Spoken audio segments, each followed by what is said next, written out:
When Doom Eternal was revealed all the way back at QuakeCon 2018, we still didn't know very well who or what was going to be the main antagonist of this new story. Of course, because this is a Doom game, the main antagonist should be Hell, right? Yes and no, my friends. Hell is still one of the main antagonists in this new Doom universe, but id Software wanted to twist things a little bit, and because of that, one of the main antagonists in the game is Heaven. In today's video, we're going to be talking about the origins of Heaven. What exactly are they, what are their motives, and what exactly are the traditions Heaven has that the Doomslayer is going to defy and break in the game. You know, 69% of the people who watch my videos every single day are not subscribed, so if you enjoy anything Doom related, then please consider subscribing, as it is my goal to reach 100k subscribers before Doom Eternal comes out. Let's get this video to 5,000 likes, and thank you all so much for the support. Let's begin. This video is going to be split in two halves. One talking about stuff and lore that has already been revealed in preview gameplays by other YouTubers, and the other is gonna take some texts from the art book. The lore given in the art book is just used to contextualize the entity in question, and it doesn't reveal anything about what is going to happen in the game. Take them as very minor spoilers, if you will. I'm gonna throw the timestamps on screen when talking about that info if you do not want to get spoiled. Let's begin. Let's go in chronological order. First, let's talk about the origin of Argent and the Sentinels. In the days before man first spoke, an immense shard of rock and metal was cast onto the world from the heavens. Thunder and cataclysm shook the land as the skies were turned asunder. The cosmic spear left a hole through our mortal lands, pole to pole, from the cold wastes of the umbral plains to the fetid swamps of Ironfang. The womb of the world opened and the elemental wraiths, the firstborn, spilled forth. They took to the skies, fierce in their emancipation. In their exaltation they brought vitality to the land, and all that felt their breath were awakened from eternal slumber. Fierce beasts and an unforgiving biosphere rose in the passing of their shadow, as a wraith call echoed across Argent and Wraith. First came the Ancestrals, feral creatures invigorated by the magic of the wraiths. They grew to enormous heights, mighty behemoths who waged war with each other for years untold. Their battles tore the land apart and destroyed all creation caught in their wake. The wraith call continued to spread across the land, and soon the Argenta emerged. The Argenta being the people of Argent and Wraith. Our souls steered into form by the power of their breath. The beasts towered over the wild-blooded tribes and brought us to the brink of extinction. In this moment, our true strength was revealed.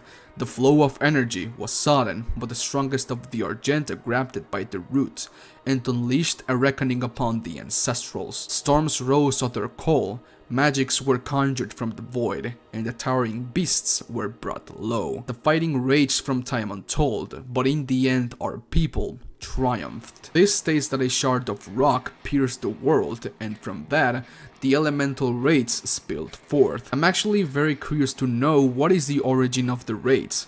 They are not makers or demons, but something else entirely.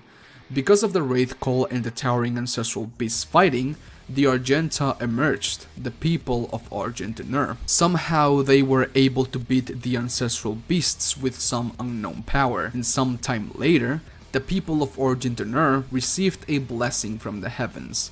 The Makers brought machine and enchantment to the people of Argenta and sought to unify their forces to bring everlasting peace to the world. So here is our first clue about the Makers. It was never stated that the Makers gifted the power of Argent energy to the people of Argent and Wraith. They only gave machine and enchantment to their military prowess. So this makes me believe that the Makers are not the first users of Argent energy. And the traditions they have is to go to other civilizations who do have the type of resource and take it from them. This next part is taken from the art book, but yet again, it doesn't contain information that will spoil the events of the game. Let's continue. Argent and Wraith. For centuries, the Night Sentinels served as protectors and watchmen of the Sentinel realm.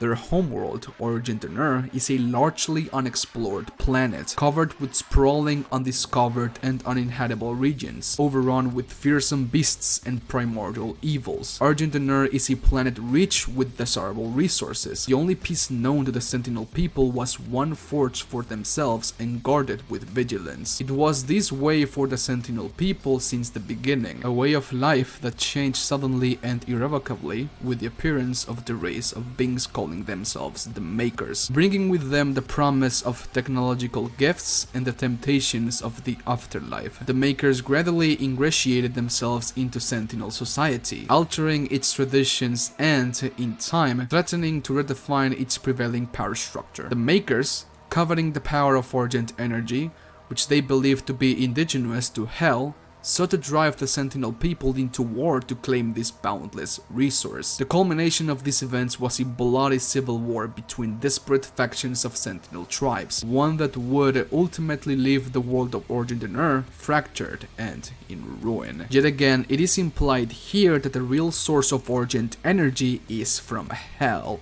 The Makers believe that Argent energy is indigenous or native to Hell, and they sought to bring the Sentinels to war with Hell to farm that boundless resource of power. But wait, there's more. Let's talk about the homeworld of the Makers.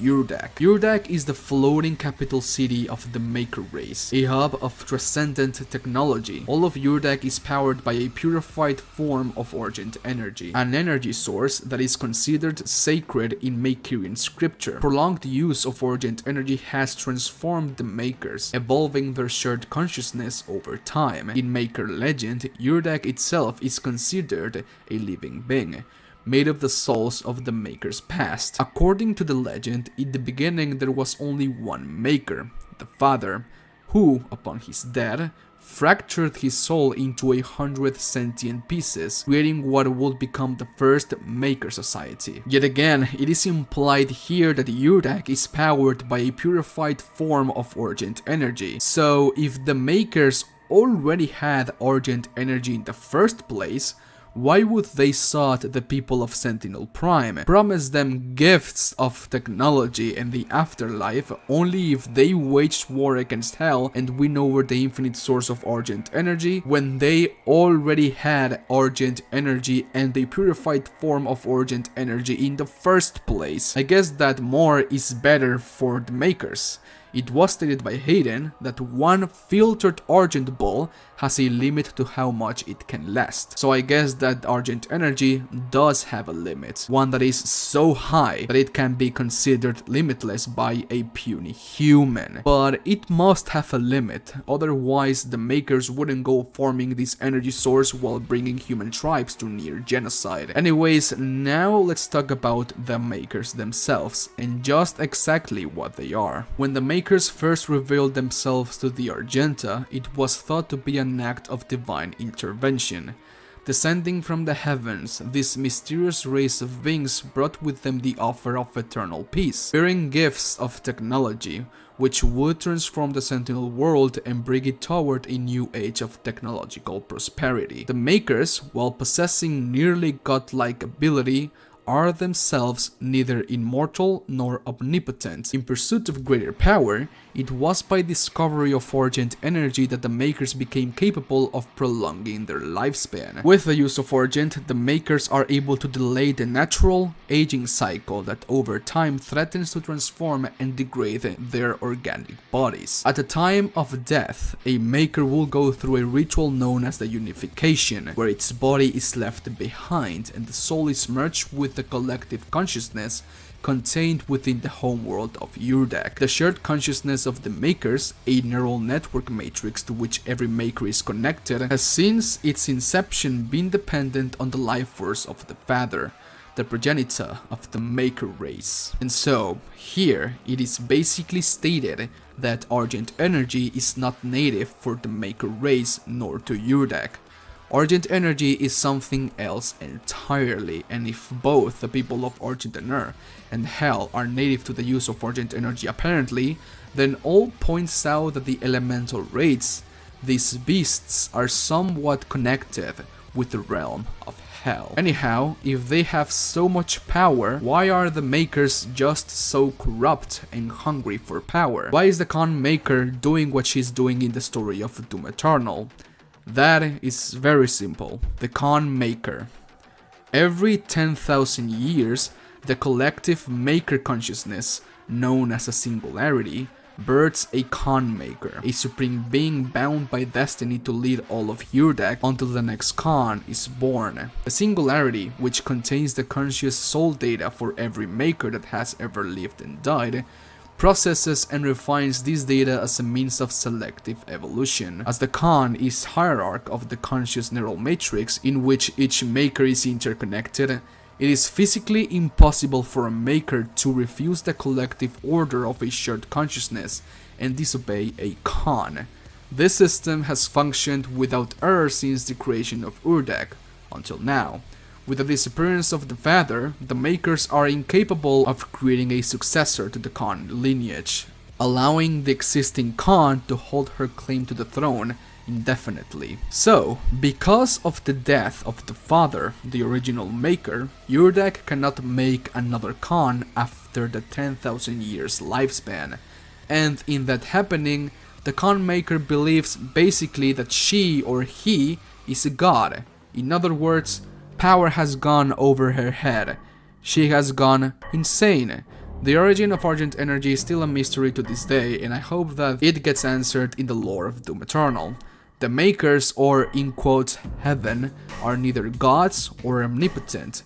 They are just a very powerful and divine-looking race that goes from world to world, ruining civilizations for the sake of farming Argent energy.